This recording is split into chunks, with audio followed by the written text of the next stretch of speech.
Pay scale নিয়ে ঘোষণা দিলেন তারেক রহমান। সরকারি চাকরিজীবীদের জন্য নতুন যুগের সূচনা।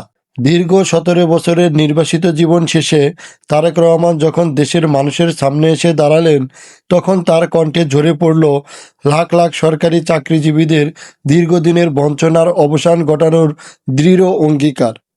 ভাবুন তো, মাসের শেষে পকেটের টাকা যখন মাঝপথেই ফুরিয়ে যায়, তখন পরিবারের ছোট ছোট আবদারগুলো কতটা ভারী মনে হয়। বাজারের ব্যাগ যখন পছন্দের সবজিটা কেনা দায় হয়ে পড়ে, তখন যে মানুষটি নিরলস পরিশ্রম করে দেশ সেবা করছেন, তার মনের অবস্থা কেউ কি তখন অনুভব করছে? দীর্ঘ প্রতীক্ষিত সেই স্বস্তির নিঃশ্বাস এবার যেন বাস্তবে রূপ নিতে যাচ্ছে তারেক রহমানের হাত ধরে।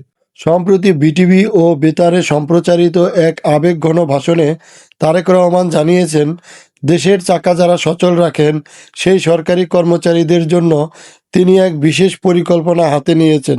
তিনি ঘোষণা করেছিলেন, তার দল নির্বাচনে জয়ী হয়ে সরকার গঠন করতে পারলে জাতীয় পে স্কেল ঘোষণা ও বাস্তবায়ন করা হবে। এটি কেবল একটি নির্বাচনী প্রতিশ্রুতি নয়, বরং চাকরিজীবীদের সম্মান পুনরুদ্ধারের।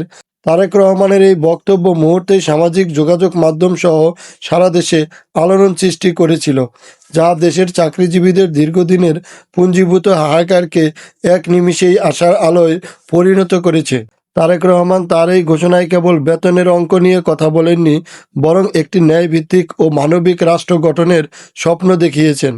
তিনি বিশ্বাস করেন, একজন সরকারি কর্মচারী যদি দুশ্চিন্তামুক্ত হয়ে কাজ করতে পারেন, তবেই প্রশাসনে গতি আসবে এবং দেশ সমৃদ্ধ হবে। তার ভিশনে রয়েছে শহীদদের স্বপ্নের বাংলাদেশ গড়া, যেখানে কোনো বৈষম্য থাকবে না এবং প্রতিটি যোগ্য ব্যক্তি তার মেধা সঠিক মূল্যায়ন পাবে।